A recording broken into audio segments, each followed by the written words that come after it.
Stan Gibilisco here, proprietor and operator of amateur radio station W1GV, Whiskey 1 Good Vibrations. I have another little story for you, a little ham radio story, a sort of a general life story too. In December of 1976, I graduated from the University of Minnesota Institute of Technology with the degree Bachelor of Mathematics. I think 50% of the courses I took in my college career were mathematics courses, and I did not have a particularly good grade point average. I guess everybody expected that I would stay in Minnesota and go to work for one of the larger electronics or computer-related firms in Minnesota. There were quite a few in Minneapolis, and there was one in Rochester, IBM, International Business Machines. And it was more or less expected by most people, I guess, that I'd probably start looking for a job amongst those corporations.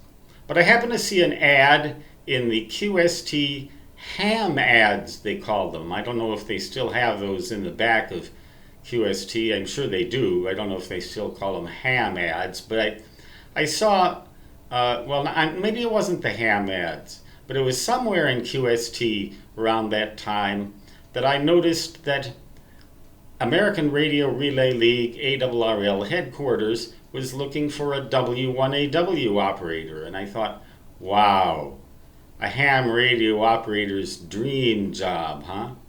I didn't care much about the money. I didn't care anything about the money. I just wanted to enjoy what I did, and I was a homebody, a mama's boy. I thought I'd stick around local. But I applied for the job, or I sent a letter saying that I was interested, and they sent a letter back saying that they were interested.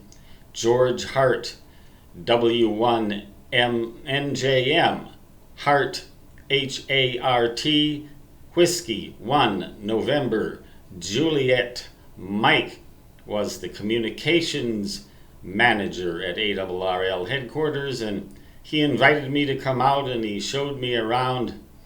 And I remember him distinctly saying, the weather here isn't much to brag about, Stan, but it's maybe a little bit milder than Minnesota.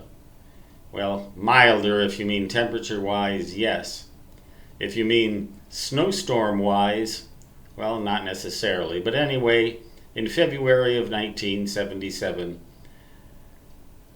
my mother and I packed up the station wagon, the old, I guess it was called a sport utility vehicle or something like that.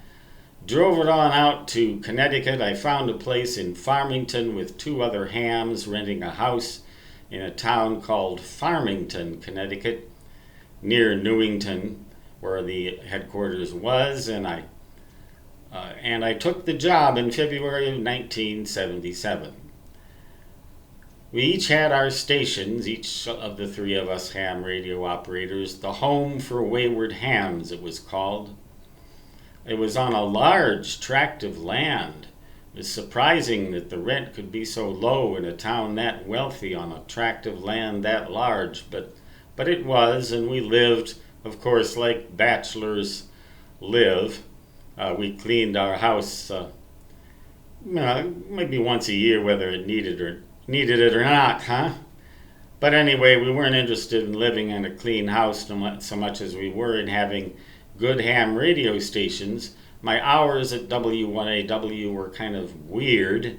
They were 4 days a week from roughly 3 p.m. till midnight, or 1 p.m. till midnight, something like that. And so I got to spend a lot of daylight hours alone in that home with a very nice ham radio station, but I did not have an amplifier. We all had amplifiers back then. The legal limit was 1 kilowatt plate power input on CW and 2 kilowatts peak envelope power plate power input on single sideband. Well, I was a CW operator just like now, back then, so I set my station up. My Drake R4A and T4X, I guess I didn't need a transmatch, but I had that Viking matchbox anyway. And I set that up and got on the air when I felt like it, but I didn't really get on the air that much. I got plenty of operating and ham radio station exposure at W1AW.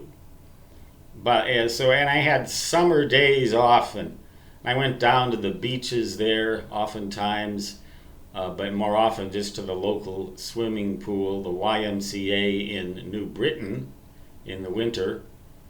Later the other YMCAs, West Hartford and such. And in the summer there was a pool in New Britain outdoors that I went to. But I got the itch to have a linear amplifier, so I bought a sort of a compromise, cheapy linear amplifier and proceeded to find out that it did not perform very well technically. It did not quite reach the legal limit.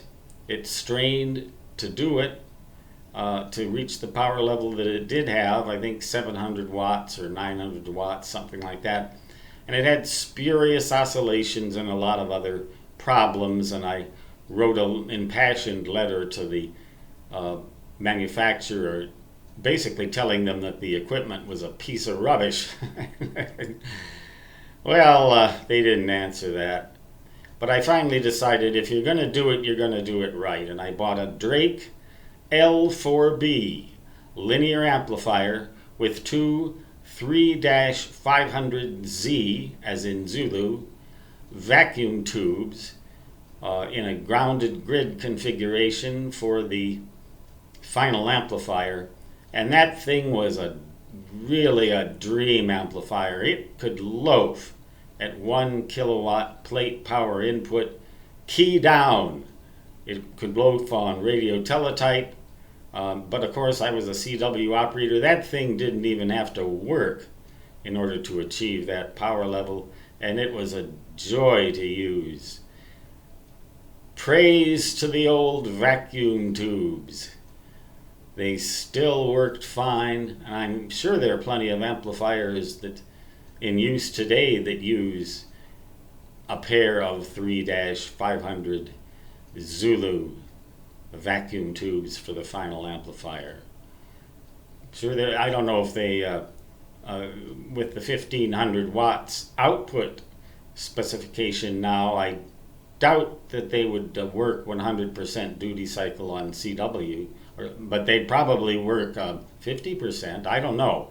But in any case, that thing was great. I had the Johnson TR switch, all tube equipment. You know, you don't want to use a solid state receiver with that kind of transmit receive switch. So I had full break-in, 1 kilowatt, probably the best station down there for CW. I don't think I ever even got the microphone out of the box. I don't know as I made a single sideband contact, a single sideband contact all the time I lived at the home for Wayward Hams, but those vacuum tubes performed flawlessly. After a while, I wanted a place of my own, moved to West Hartford to an apartment complex. Of course, I had EMI problems with the neighbors if I ran a kilowatt there, so I sold the amplifier and went QRP and ran 3 watts output instead of 1000 watts plate power input. 3 watts output.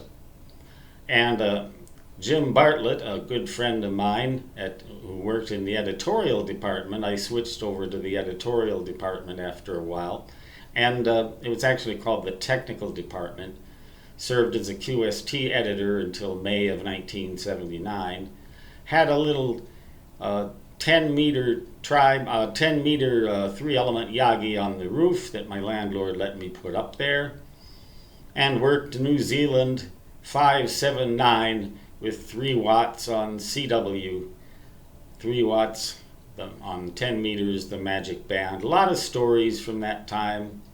But the thing that finally got to me was the winter of viruses, in which I got sick 5 times, laid up in bed with sore throats and influenzas, and the winter of storms, in which the famous Storm Larry nor'easter roared up the coast and off the Cape, dumped 2 feet of snow on Connecticut. After a couple of other storms, it was just a stormy winter, and I said, I don't need this anymore. I'm going to move to Miami, and I moved to Miami. I took a job there. When I applied for jobs, I was always pretty sure I'd get them, or I was confident I'd get them, and I never applied for more than one at a time. Arrogant son of a sea cook that I was. I only applied for one college, too, in high school. Son of a sea cook that I was then. Oh well, this son of a sea cook is done yammering into a low resolution camera at you for today. Stan Gibilisco, W1GV, saying 73. Hope you enjoyed the story. I will sign off and say so long, which even today in my native fist translates to da-da-da-da-da-da.